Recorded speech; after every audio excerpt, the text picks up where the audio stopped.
I've got his medicine now. He's getting really Luna. Oh, you are friendly, and you and Peter are gonna get along good. It's okay. It's okay, Luna. It's okay. Did I take the slip leaf back to the house? I thought I left one out here. I guess I took it back to the house. You're gonna come home. You're a barker already, huh? You'll fit right in. She really hasn't been a barker. She outside left her, she whined. And I stood outside the door waiting. Hi, buddy. Turn out the lights, turn on the radio, and they got that night light.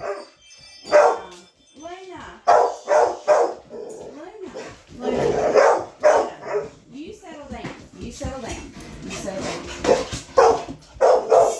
I can hold him back if you want.